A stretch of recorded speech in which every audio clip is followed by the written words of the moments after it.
at that point, I had worked long enough on this thing where I thought, I'm going to make this happen. I'm going to get this book published because otherwise it was just a waste of my time. And I was like, time is money. Like, I got to at least get it $5 for this thing. And he was like, I'm not into it. It's a little bit too like mean. And I was like, well, that's the point, but okay. And he sent it around to the rest of the lit department at his agency. And he came back to me and he was like, it's just not really working. Like, it's not for us.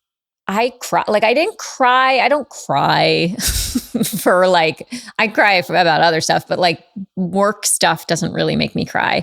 But I was so disappointed and like really felt like someone was wrong. And I guess maybe that's that competitive thing where I was like, I think they're wrong. And it's so annoying that I am not in control of this process and that someone else can just say no. Today on the Messy Parts podcast, we're talking to Emma Rosenblum. She's a longtime editor-in-chief at places like Glamour, Elle, New York Magazine, and Bustle, to name just a few. Now she's a full-time novelist writing books like Mean Moms that's just out. You're going to want to hear this because it's an interesting journey of her always being someone who looks around the corner waiting for something not to work out. That is really the reason she's been able to pivot and have an incredibly successful career, because underneath it all, there's a little bit of anxiety that we all can relate to. Emma, I couldn't be more excited to have you on the show. You and I had a chance sort of randomly to meet at a luncheon that was thrown, I think, by Google for women. Where I thought we would start for the conversation was that, one of the things I've noticed as we've done these interviews in the podcast is that a lot of people who are successful had something that they were overcoming. And I think back to my own story of having, sort of left around in the middle of a revolution and sort of looking for belonging after having lost that. I look at your upbringing, right? What I know of it anyway, having read about you. You grew up in Larchmont. You spent your summers in Satire and Fire Island, kind of an idyllic summer community, which I was fortunate enough to raise my kids on. And your father was even the mayor. So it seems like kind of a perfect, white picket fence upbringing.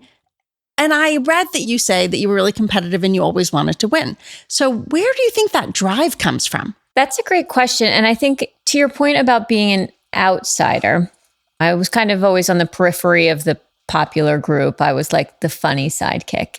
And I think for girls, particularly at that time growing up, you had to be a certain way, look a certain way, and then you were popular and cool and boys liked you.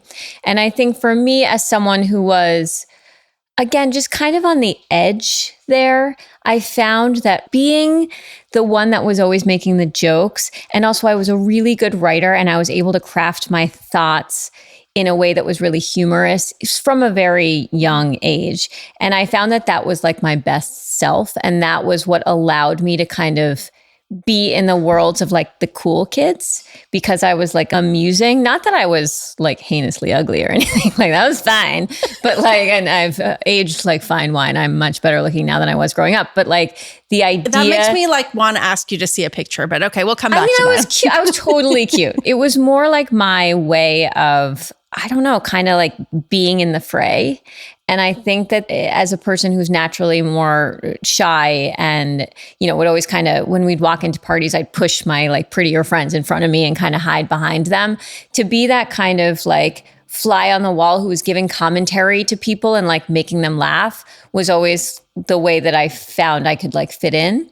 And I do think that that is still to this day, like my comfort area, which is writing's kind of from behind the, looking from an area into where the people that are either cool or rich or the ones that you want to be are kind of there. But like, I still was on the corner of the room and I still find that to be like where I am. That's interesting. You're making me think that one of the reasons I picked up a camera as a kid was because it did the exact same thing, right? It gave me permission to be in the room, but it removed me. Correct. But what do you think made you want to win? I think I was born that way. I honestly think some people are just born where, and also as a middle child, so maybe that had something to do with it. It was a way to distinguish myself from, the rest of my family and who are less competitive than I. I don't know. It just losing to me was very difficult. It still is. I would, every time I lost a tennis match, cry. If someone got a better grade than I did, I would like stew on it and like really feel like, ugh, right? And so I think that I was never going to be a professional sportsman at the height of 5'2.5". I wanted to be, the number one. And I don't know, it just was what has always driven me. Did you discover that you were a good writer early? Because you're competitive and you want to win, and you're describing, how you didn't lean into tennis, but you clearly leaned into writing. Yes. And I did that because I knew that that was the thing that I was going to be easily the best at in my school or in college or whatever. I just always was able to write the way that I spoke. I look back at stuff that I wrote when I was a kid. It sounds exactly like my books. It's just the way that I express myself.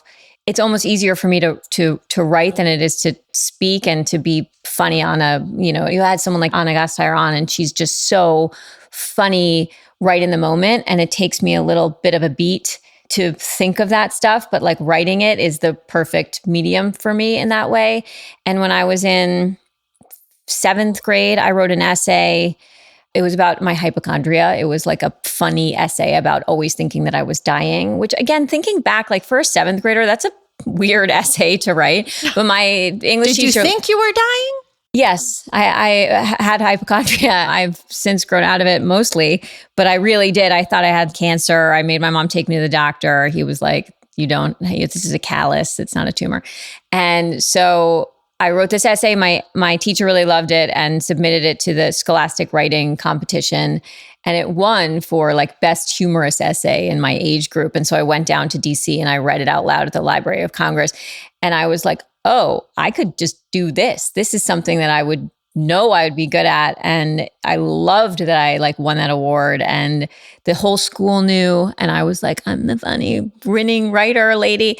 And then I just continued on in that way and got internships at magazines. And at the time, that was, if you were wanting to be a writer who was funny at all, you went into magazines. It wasn't like people went into TV like they do now. And so you clearly had early success with writing, which must have felt good. You end up going to Tufts, and then you enter the magazine world. First at New York Magazine, then Glamour, then Elle, then Bloomberg, and I think your final one was really at Bustle. Yep. The media business is in a really messy spot now. Yes. And I think of a lot of people who might be listening or thinking about, oh my God, the glamour of the media business, right? We sort of grew up watching that on TV. We still watch that.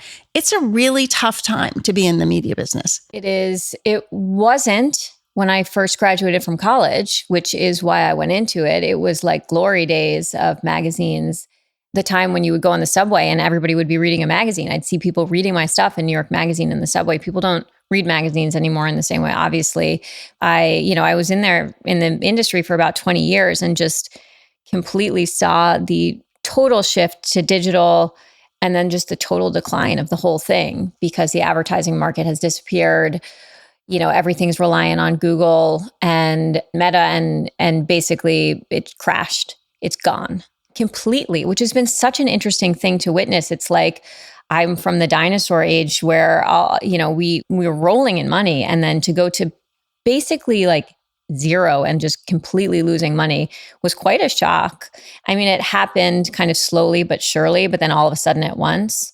And I must say it was really depressing to see that this like vibrant, fun, as you said, kind of glamorous industry has just nosedived into nothing. I also spent time in the media business, so I'm familiar with this story. While you were going through it, did you sort of begin to think about what else you would do? I had been thinking about that for years. And not only because the industry had shifted so much, but also because it is an industry where you kind of top out at a certain point, and there are very few jobs left and very few ways to make more money. And particularly as the industry kind of went down, I knew that I had kind of gotten in at a point where my salary was one thing. There was no way I was going to find a job that was going to pay me the same or more. And I always want forward motion in my life and in my career. I'm the sort of like person dragging my husband along behind me. I'm just like, go, go, go. And we have to make more, and we have to do this. And it was quite scary to face a job market where I thought, I'm not going to be able to do this. So what do? I looked into other industries where possibly they would hire like a chief content officer, or someone needed, a big like storyteller at the top of their company. But as much as like that sounded good, it didn't really exist. And if it did, it was less than I wanted to make. So I was like in a bit of a panic mode for a few years. Even at the top of Bustle Digital Group at that time, I was like, this is it. This is going to be the last job that I can have in this industry, which was, I think part of what I'm good at is like pivoting instead of just freezing and saying, well, I guess we have to move to somewhere where we can afford to live and I have to change my whole life. I was like, I got to figure something out. What do you think makes you good at pivoting? I think my mom, to her credit, was always just like, on to the next, like pick yourself up and go. If you are facing a challenge, there's no time for wallowing, no crying, no feeling bad for yourself. And that's like her very like boomery, Irish Catholic, like one of 7 children, like no one's going to do this for you, so you have to do it yourself kind of mentality. I also think as I went along in my career as an observant person, I saw that the people that lost their jobs or couldn't hack it or weren't rising to the top were the people that froze, and the people that didn't go with the flow. When something big happened to the company, you get a new boss, there's layoffs. I saw that the people that were like, okay, this is the new direction, so this is the new direction, is the one who kept their jobs and who continued to rise up. So I just tried to emulate that and say, how can I help this new direction? I think we live in a time of incredible disintermediation on lots of different fronts. And it is hard for people to pivot and to sort of look around corners the way you're describing, right? I think about that because I've done change and transformation at a lot of these jobs. People do freeze. I mean, we like the familiar. And so you clearly had this ability to see the change coming and to try and plan ahead. Is there a lesson in that we could give to people who are sort of experiencing that now? Seeing the writing on the wall is harder than it seems. I think the denial aspect of heading into change is very deep for most people. For a lot of people, you got to have a backup plan. And granted, the backup plan might not work either, but like you have to always be thinking about that, particularly now. And I've been through enough change, particularly in the media industry, to now see that like, if you are not thinking that your job is the next to go, you're wrong. And I know that's a scary mindset for people, but it just is the reality. Once you're in that position of not having something lined up or having at least even a thought of like, what is the next thing? It's so much harder when you're going through a big tumultuous change to then focus on that. If you were starting out now, knowing all the things what would you go into? Great question. And one I am so happy that I don't have to actually answer, because I think about that and I worry. I have kids and I'm like, what the heck are they going to do? I mean, for me, I think I would probably lean in more to the writing side than I did the editing side. For so many years, I wasn't writing at all. I was editing and I was managing and I was putting together plans for staffing and all the stuff that goes along with being kind of a chief content officer type role, a boss, exactly. And I would probably lean more into the writing side and maybe go into, honestly, TV is a horrible industry right now too. So it's difficult to know. I definitely wouldn't go out of college and be like, I'm going to write a novel. Like, it's possible that now, if I was graduating college, I would have tried to be a doctor. Like, I don't know. It's a very uncertain world for creative industries right now. And I have always been focused on success in any form and whatever thing I'm doing. And I think I would find it hard to go into one of those industries right now, either sort of media or marketing or, entertainment, and think there's a path, there's a clear path. I wouldn't know what to do. Since I'm an optimist, I'm going to say that, I too have kids, but if you're a creative, you're a creative, right? I mean, the choice for me would not have been to go be a doctor. I would have been a terrible doctor. What I notice is that there's just so many more avenues, actually, people having side hustles and being content creators and figuring out different ways to test their creativity. They seem to have a different game plan with lots of optionality in some ways. I don't know that the path to creativity is as clear as it was for us, because it was almost like a ladder you could climb. Yes. But I don't want to leave people feeling like, oh, now go be a doctor, because no, listen, I said to you, I was a hypochondriac. I just know a lot about like disease. Like there was something I was actually interested in. It wasn't just like backup doctor. It wasn't just that that's a steady whatever. And it's a very difficult career and not steady, but I just am interested in the medical profession. So you mentioned your hypochondria. How did you work your way through that? And do you have any tips for people who are struggling with those kinds of things today? I, growing up, had this health anxiety into college, into my early 20s, where anytime that there was like a big life shift, like going off to college, or I was nervous about something or whatever, it wouldn't manifest as I am nervous about going to college because that's a normal thing. It would manifest as I think I have cancer or I'm having a heart attack. And I think it all, again, like not to be too, like we're on the therapist couch, but my dad's parents died very young. I didn't know them. And they were always this one had a heart attack and my grandmother had early breast cancer. And I think growing up, there was always this kind of mysterious, like, you could just die. Mm-hmm. And I think I was worried about that. And I grew up in the 80s and 90s. It wasn't something where people like talked about it as much as I think they would now. So I would go through these periods where I would be dizzy all the time because I thought I had a brain tumor. And obviously it was just generalized anxiety. But at the time I was so convinced that it was a brain tumor that I would go get an MRI, and my mom reluctantly would be like, because she never thought I had a brain tumor and I didn't. And I think into my 20s and 30s, it was still kind of latently there. I will say, as soon as I had my children, it completely disappeared. Like I have not been worried about anything about myself. All of those worries have gone on to my children. I catastrophize their flus and their, as by the way, a lot of mothers do. This is not an abnormal thing to be very worried about your child's health and well-being, though I think maybe it's a little bit more extreme than it needs to be, but it kind of jumped there. And I don't worry really about much else. And the worry about myself, it's so freeing because I'm like, oh, I'm fine. When you go into that spiral, I mean, what you're describing is general anxiety, which I would say we all have. Yes. Are there tips or tricks to figure out how to get out of that moment, right? Because it can become debilitating. I'm very lucky in that I married a person who doesn't even, he's British and I don't think he's been to a doctor in 10 years. He needs to go to a doctor and just get a checkup. But like the idea that you would be so concerned about this is like the most anti-British thing ever. Like they don't go to the doctor unless their like arm is hanging off. Like it's not what he worries about. He worries about other things. He's convinced we're going to be homeless. And I'm like, how?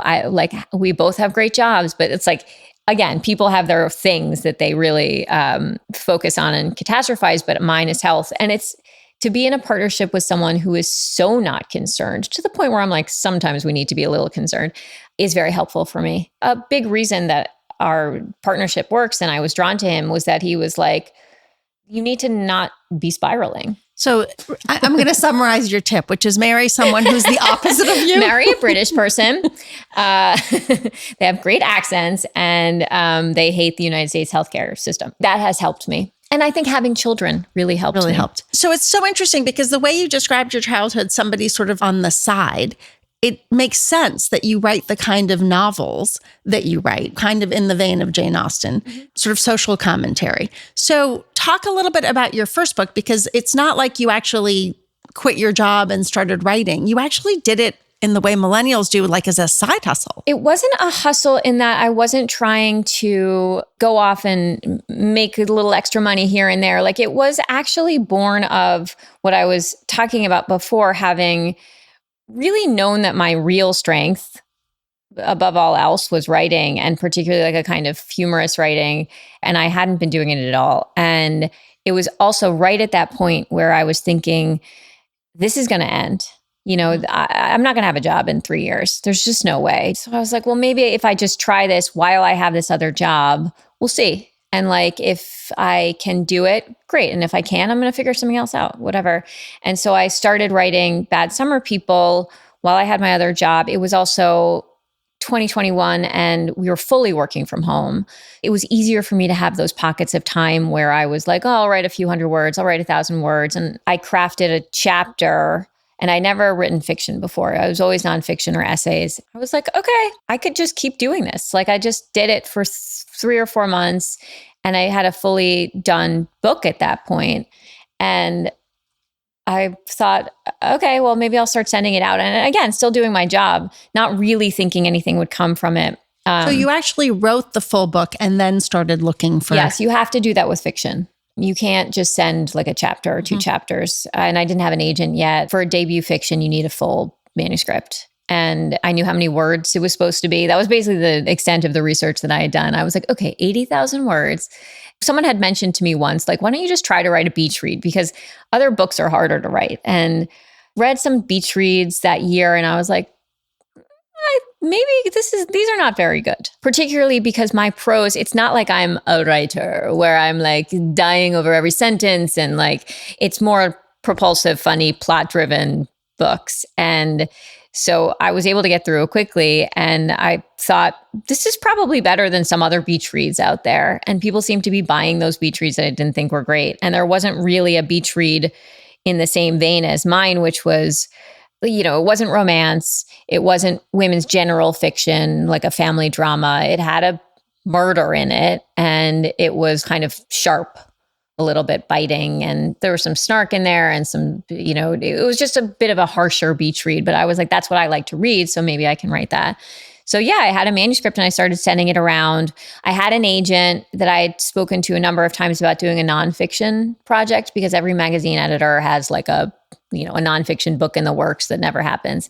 And he was lovely, and it wasn't for him. And you want to talk about messy parts of careers. Like at that point, I had worked long enough on this thing where I thought, I'm going to make this happen. I'm going to get this book published, because otherwise it was just a waste of my time. And I was like, time is money. Like I got to at least like get it $5 for this thing.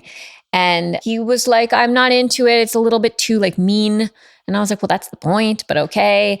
And he sent it around to the rest of the lit department at his agency. And he came back to me and he was like, it's just not really working. Like, it's not for us. And I cry. Like, I didn't cry. I don't cry for like, I cry about other stuff, but like work stuff doesn't really make me cry. But I was so disappointed and like really felt like someone was wrong. And I guess maybe that's that competitive thing where I was like, I think they're wrong. And it's so annoying that I am not in control of this process and that someone else can just say no. And so then I put it down for like a week, and then that feeling kind of like was festering. And I was like, well, I don't need to use them. Like there's tons of different agencies. I can send it around. And I came upon this woman at CAA, Alexandra Machinist, who reps Kevin Kwan and Lucy Foley and a bunch of commercial fiction writers that have similar like vein to my books. And I sent it to her. Kevin, who wrote Crazy Rich Asians. Yes. And she immediately wrote me back. I mean, the lucky thing was, and this is another thing, my job in media really opened doors, and I would never deny that for my career as a novelist. Agents would write me back because I had a big job in media, and Bustle covers books. Like, it's not like I was outside of the industry entirely. Granted, if my book sucked, I don't think they would have said, sure, I'm going to try to sell it. And they're very busy people and they don't waste their time. But I definitely got my foot in the door. Alexandra wrote me back and she said, I'll take a read, like, thanks for sending. And then agents obviously take forever. I still can't get her to answer my emails. Just kidding, Alexandra, occasionally you do. And she wrote me back like 6 weeks later and she was like, I love this book. I'm going to sell it. Can I sell it right now? And this is not the process that usually happens with an agent. They come back with notes. They want you to redo stuff. They are like, well, maybe in 6 months we'll send it out and just do a feel. This is also a debut book. So it's a whole thing where a lot of times nobody buys these books. And she was like, I'm going to send it out next week. I think we're going to sell it. And I was like, okay. Like I had no idea how the process usually worked. And she sent it out and we got a big offer and we took it. That book was actually about the community in some ways that you grew up in Saltaire and Fire Island, kind of an idyllic little part of Long Island. And I read the manuscript somehow made its way into the community before the book came out. And that there was a whole hullabaloo about that in a very small community where, your neighbors are like 5 feet away from you. Yeah, it was a drama.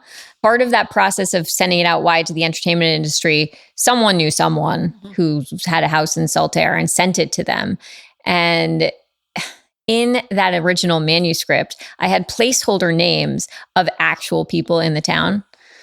And I didn't know that manuscript was going anywhere other than my editor. Like, I was so shocked. Again, just didn't know what the process was. Talk about messy. Yeah, exactly. I was like, there are typos in there. Like, how did the whole entertainment industry read this thing where I hadn't even edited it? I was so embarrassed, but also more embarrassed that I had been using names, and no character was based on an actual person, but it was easier for me to put in real names to like picture just at least the way people like looked. And there's just like archetypes within that town, as there are in any small town, of like the woman with the iron fist who runs the tennis program, like the town gossip, like every town has that. But obviously in Saltaire, they were those people and they read it with their name in it. So it was quite something. I mean, let's just try and paint a picture. Tiny town that you have to get to on a ferry. So like there's no avoiding anybody. Only one store and one place to eat out, which is the yacht club. Yes. So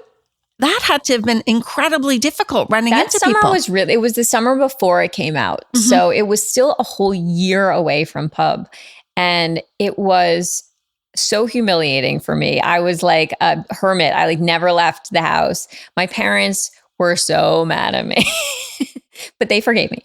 And again, I live a very privileged life. So it's not a revolution, right? It was like people were giving me dirty looks at the yacht club. Okay, I survived.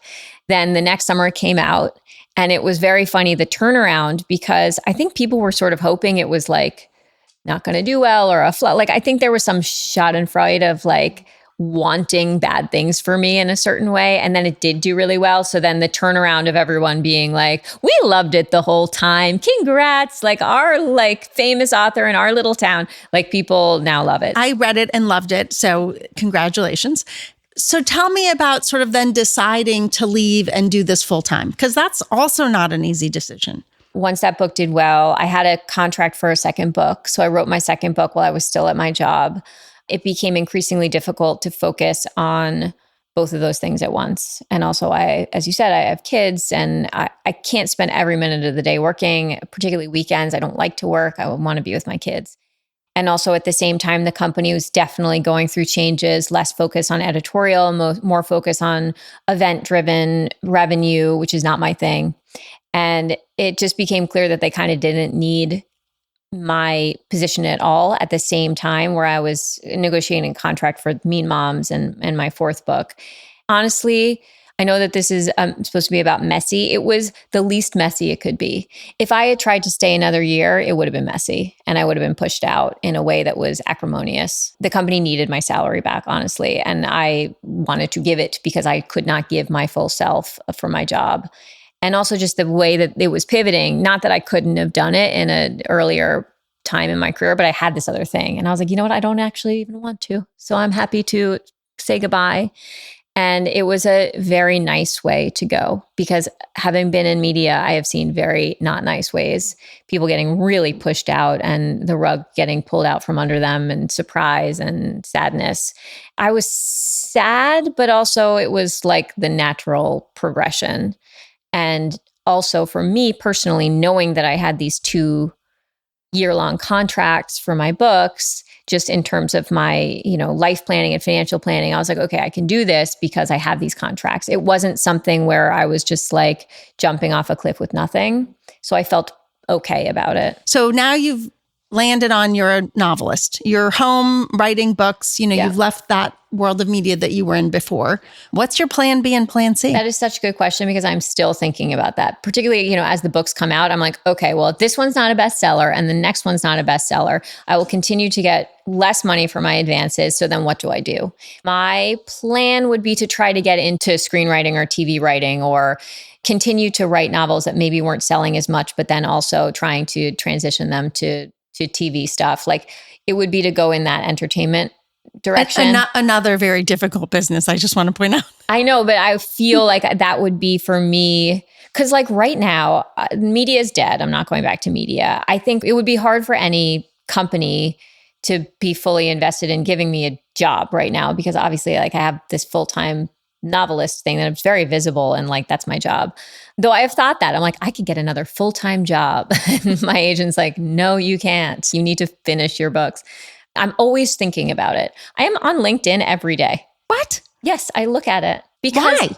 Because what if my books fail? Oh, you mean you look at it to see if there's a job that would tempt you? Or like what exists, right? It's like, I don't want to be so far out of corporate America that like all of a sudden these bomb and then I'm like, what do I do now? So I know what causes me to have the plan B and plan C, right? I mean, it actually happened. Like we left overnight. What causes that for you? Because I see that it's like a 24/7 thing for you too.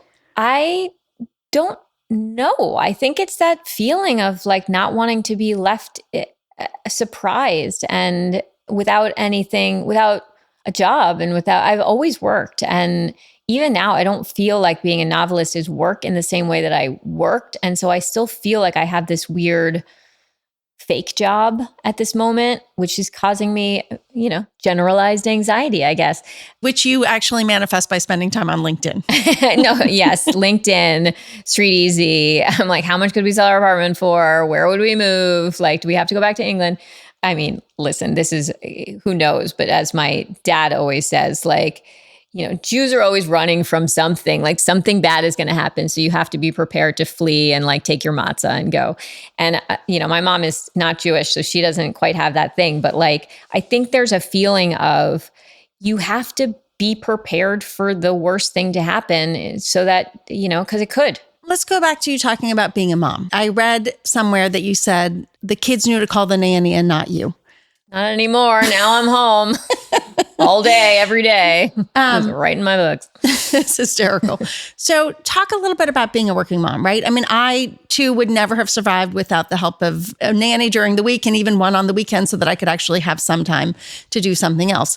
What was that like? It felt to me fine. I never felt like this was the wrong thing to do.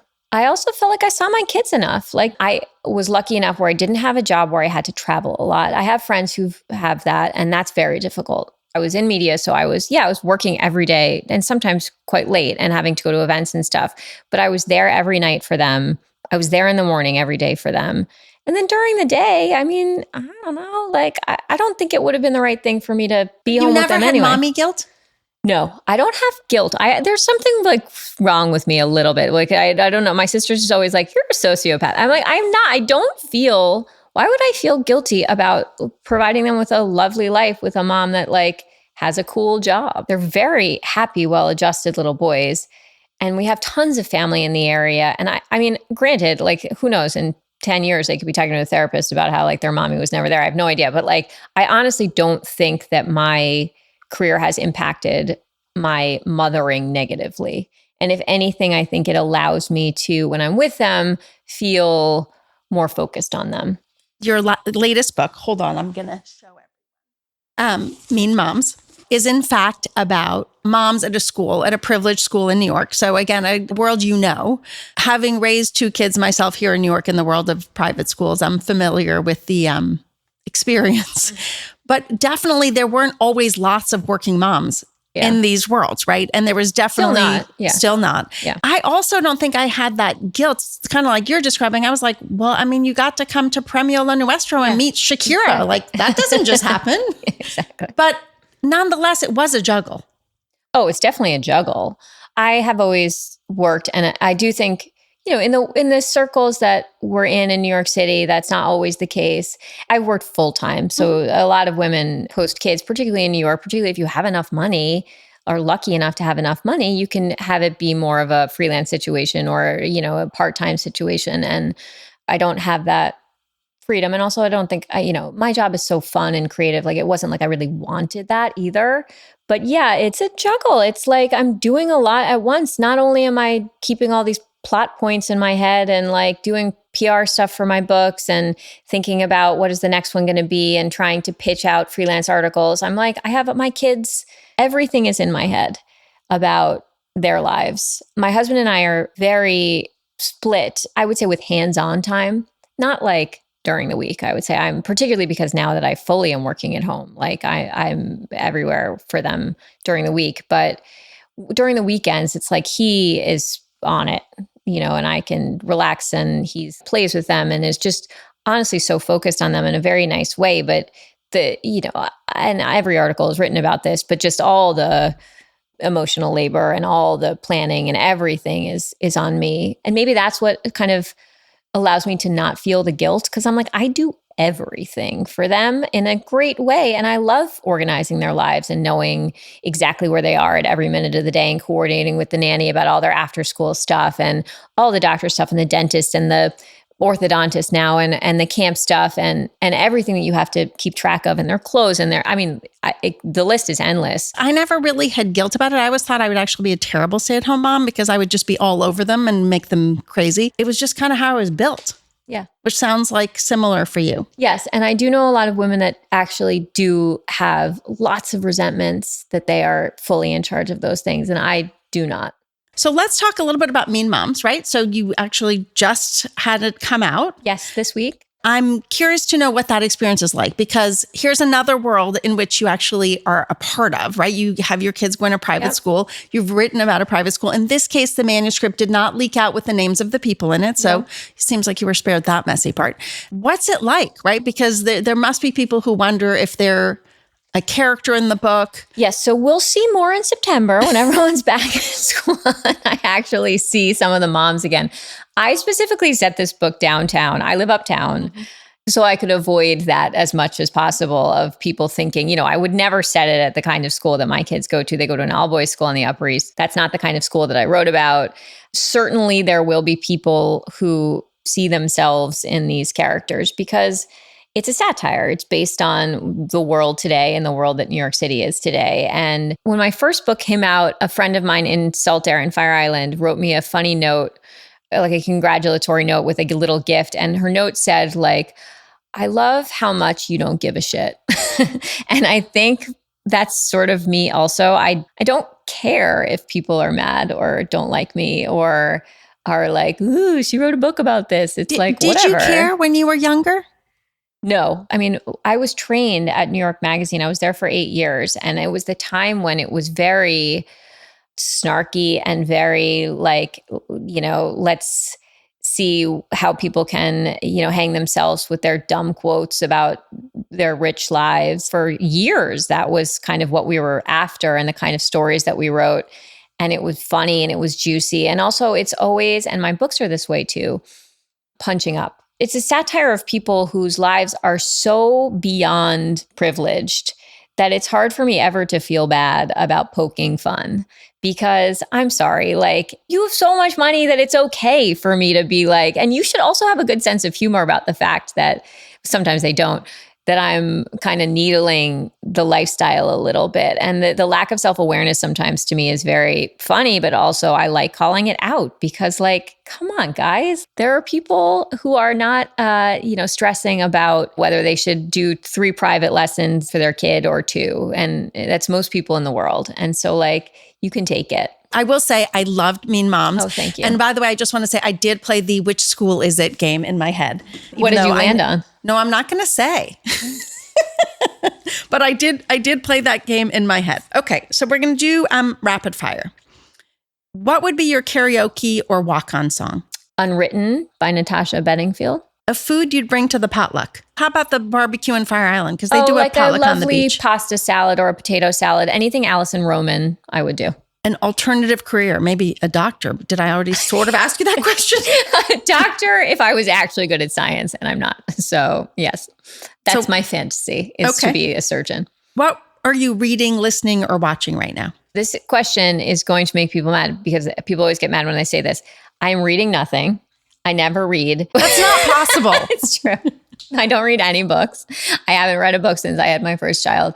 I read a lot of articles. I consume so much media, but I just don't really read fiction at the moment. But I also think it messes with my head because I'm trying at every moment of the day to think about my fiction book that I'm way late on deadline for. So it's not like the right mindset for me to enjoy someone else's writing, if that makes sense. But I am watching... we just watched the Carlos Alcaraz documentary. We watch a lot of tennis content in my home because my husband is very into tennis and he does not allow me to watch TV without him. I'm always trying to get him to go to bed so that I can finally finish The Gilded Age. What would people be surprised to learn about you? I appear very even keel and calm. But I have a lot of weird anxieties. Well, I mean, okay, because you did say you were hypochondriac as a kid. Finally, one piece of advice that you would leave everyone with.